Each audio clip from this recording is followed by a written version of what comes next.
Hey guys, here we are, Roots Week 2, Day 3. We're in Romans 11, verses 33 through 36. Before we get started, I want you to picture who God is in your head. What do you think of God? What do you think He's like? Now, I want to tell you something that is absolutely, definitely true. God is better than you imagine Him. He is greater than you imagine Him. He is wiser than you imagine Him.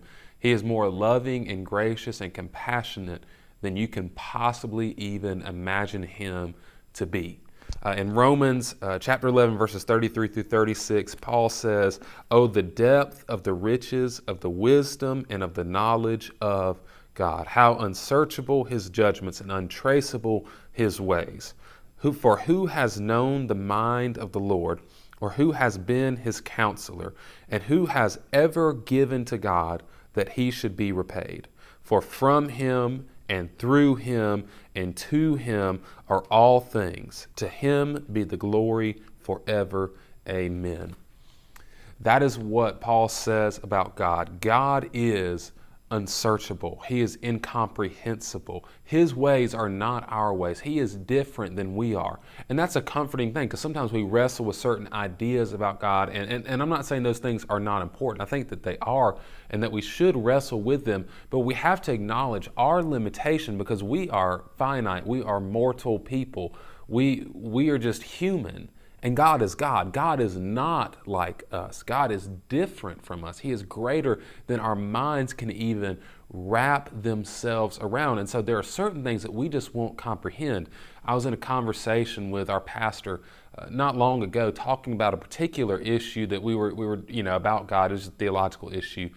And I said in there, regardless of what's right or wrong, and I had my opinion, I don't think I'll be disappointed when I see God.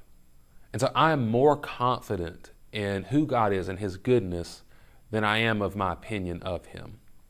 And so for me, I'm able to trust God even when I can't understand God, because I know that His ways are unsearchable. They are incomprehensible to me. I cannot know His mind fully. I cannot counsel Him. I can't pretend that I'm even on the same level that He is, because He is so much greater than I can even comprehend. And it says that from Him and through Him and to Him are all things. To Him be the glory forever. Amen. Everything that exists belongs to, exists because of, and is ultimately geared towards glorifying God. We can't comprehend Him. We can't comprehend everything. No, we certainly cannot.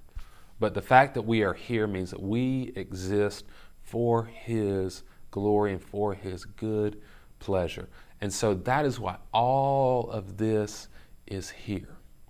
It is all here because of His goodness and because of His marvelous, wonderful plan. This passage comes right on the heels of Paul working through some theological issues regarding salvation and God's plan for things.